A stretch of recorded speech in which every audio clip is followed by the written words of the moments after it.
In this episode, we're diving into one of the most intense emotional struggles for ADHDers, rejection sensitivity dysphoria, or RSD. If you've ever felt like a single comment or perceived criticism sent you into a tailspin, overthinking, self blame, that heavy emotional crash, you are not alone. I've actually been there quite recently. But here's the good news, there's a way out of the spiral.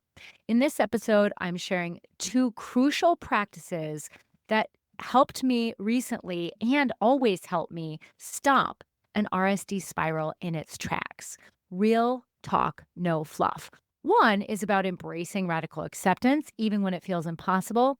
And the other is about nervous system regulation to calm the emotional storm, given the state that you're in at the time. These aren't just theoretical tips, they are what pulled me back from the edge just days ago. So, when it's in it for you, by the end of this episode, you'll have a toolkit to recognize RSD spiral when it's starting, interrupt the emotional chaos with simple, actionable strategies, and shift into calm and clarity even when your brain feels like it's working against you. If you've ever felt stuck in that rejection loop, this episode is your lifeline. Stay with me and let's break the spiral together. Be sure to listen. Welcome to the Self-Loved ADHD Woman's Way podcast. I'm your host, Jen Barnes. If you're an ADHD woman entrepreneur, ADHD adjacent, or ADHD-ish, you've come to the right place. We'll dive deep into the unique challenges you face, from the inner turmoil to the outer obstacles.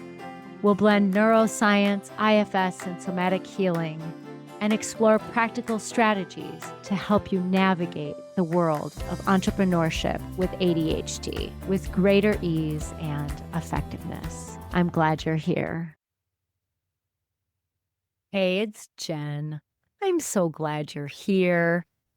I'm excited to dive into stopping RSD spirals. Here's the thing. I went into one recently. Well, I didn't go into one recently, but one started to get triggered by the behavior of another driver on the road. And I was able to get myself to a place of relative calm within an hour. And that used to take days and phone calls to everyone I knew to validate my experience and all kind of stuff like that. So I want to talk about how you can do this too, because I know I'm not alone. And I found a method that really works to help stop you from going into the spiral. One thing that we can't do is stop ourselves from getting triggered in the first place. Sure, we can heal underlying trauma and work with our triggers and be aware of them. And at the same time, sometimes we're just going to get triggered and we're going to start an RSD spiral, but we can stop it. So the first thing I did was I noticed it was happening. I was aware. And the way that I notice is what my body feels like. And that may not be accessible to you if you're listening. You might be like, Jen, I'm totally disconnected from my body. Totally get that. That's actually super common with people with ADHD, autism, and people with complex trauma, because a lot of times we turn off the messages of our body because it can be too much. And especially if we experience trauma, which a lot of us who are neurodivergent experience the trauma of people constantly criticizing and correcting us, or maybe not constantly, but more frequently than if we didn't have ADHD, that then we start to turn off some of those signals because it can just be too much. So if you're not noticing them, you may notice other ways than body sensations that tell you that you're in RSD spiral. So for you, your work will be figuring out what that is. It might be the things you're saying aloud. It might be thoughts you're having, like that person's a jerk, probably something worse than that. I'm making an effort to keep it PG-13, although not always great at that.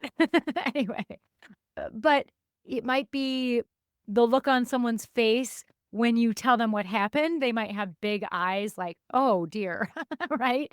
And so your intensity might bring out a response in someone else, and then that can tell you you're in that spiral. But for me, I notice it in my body. I notice a huge pit in my stomach and like this icky feeling all up and down the front of my torso, like from my belly to my chest, and it just feels like tumbling, like a fast dryer mode, tumbling rapidly. I guess rapidly and fast are the same, but in a way that's so intense, it's just incredibly unsettling. And I notice that, and I'm like, okay, I'm about to spiral. I'm letting what this person did or how they acted impact me, and it's getting me right now. And I just noticed that. So if you can just notice, like, okay, yep, I'm a bit triggered right now. This upset me. That's the first step. Because the thing is, a lot of times, those reactions are parts of us who hold old stories, who hold past experiences that are like, you, something is terribly wrong right now. And they're just trying to protect us.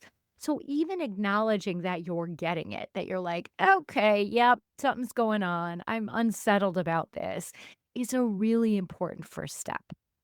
But once you do, there is an essential practice to shift into. And I don't know that Mel Robbins based this on radical acceptance, but it very much aligns with the Buddhist practice that therapists have been teaching for years called radical acceptance. Radical acceptance is allowing reality to be as it is because you can't change it. And so you radically accept that, okay, this person behaved that way. That's what they did. I can't control that. That's the reality. You can be mad that they did it or try and fight the reality. That's what's happening. But the fact of the matter is, no matter how much energy you put into fighting the reality of the situation, you can't change it. So it becomes a waste of energy. And that energy is energy you need to do what you can do, what is within your control. Recently, I started reading the book The Let Them Theory by Mel Robbins, and she essentially, I don't know if she knows this, but essentially boiled down radical acceptance into this awesome two-phrase summary.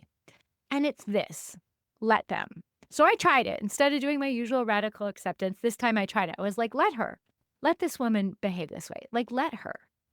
Because that's not something I can control. And then let me not take it personally.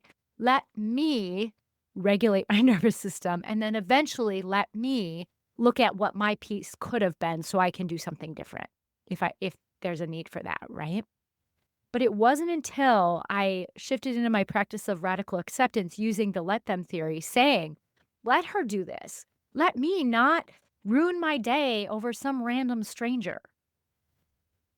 How often do we do that where we get triggered into RSD and we spiral down for hours or days, calling everyone we know to get validated that we're not totally messed up because we in some way feel rejected or triggered? A lot. This happens a lot. It used to happen to me a lot more before I learned some of these practices. And I've been practicing radical acceptance since my 20s. And I gotta tell you, the more you practice it, the better it works. So this is one of those things that you're gonna be like, yeah, let her do that. Let her act a little wild and unsafe on the road in response to whatever she thinks it is that I did. Let her have that. Let her roll down her window and scream at me. Like, let her, because I can't keep her from doing that. But then let me roll up my window, back up my car, give her some space, and let me then regulate my own nervous system. Let me do what I need to do to shift away from letting this random stranger impacting me. Because it's not until we do that that we can actually authentically look at our piece in it and begin to shift. And we can't completely let it go. At least I find this since I started therapy about 26 years ago. I find that I cannot truly let something go until I identify my piece in it, no matter how big or how small. So I was able to say, let her do that. And then let me do something to regulate my nervous system. Well, here's the thing. I was driving, and usually I recommend the calmness mudra, which is bringing your hands up into goalposts or cactus, if you like, and waving your hands back and forth. And I wasn't at a stoplight, I was getting on the freeway when this happened, so I couldn't do that. That's my go-to, and then I do a little aura cleanse and some breathing. So all I could do was breathe. I put some calming music on the radio, and I focused on my breath, and over, I was, like, saying, "Let her. This is her stuff, not mine." Her response is her stuff. She was responding to something she didn't like that I did, so there may be something for me to look at, but the first piece is to recognize that their big, intense response isn't necessarily about you. So, if you're in a car and you can't do much, breathe to regulate if you can. Personally, I like the calmness mudra first before the breath because it shakes off some of the energy that's coursing through your body so intensely at the time. But if you can't do that, then doing some breathing and putting in some calming music that'll help you regulate your nervous system is helpful. Then when I got home, the first thing I did was regulate my nervous system. I used a meditative movement, which is something I teach in my programs, but you could even do something I've talked about a lot, which is volcano breathing. Comes from Yoga Calm for kids. It's great for adults too. So it just involves placing your hands together in front of your heart. And as you inhale, you bring your arms up overhead. As you exhale, you bring them down around by your sides and back to center. Breathing slower than that, though. And then you do that a few times. But when you are in that place of RSD spiral, at least at that point of it, your nervous system is in its fight or flight response. So the way to get regulated from there is fluid movement with breath. So just going for a walk may or may not be enough unless you're also attending to your breath because you might be power walking like a mad woman and like breathing erratically because you're trying to get away from this threat, right? That your nervous system is picked up on. So then you regulate your nervous system. So I still felt pretty dysregulated as I made my dinner. And I started to think about, okay, what could I have done differently? And I was like, you know what? She was right to some degree.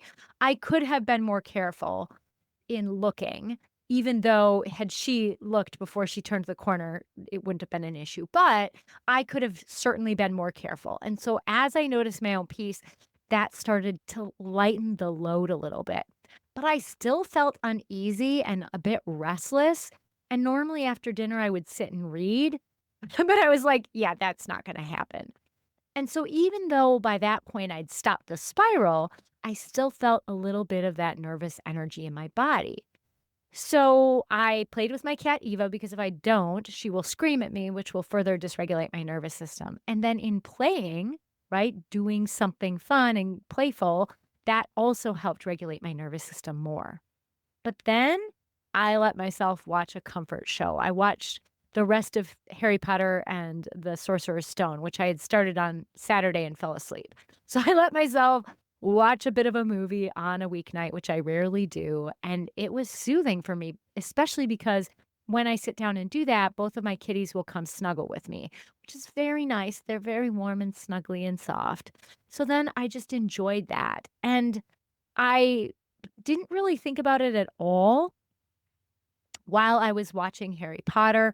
I did feel a little uneasy before bed, and what I would like to do next time, and what I recommend you do, is if you still feel kind of off, to do something to regulate your nervous system and or write about it.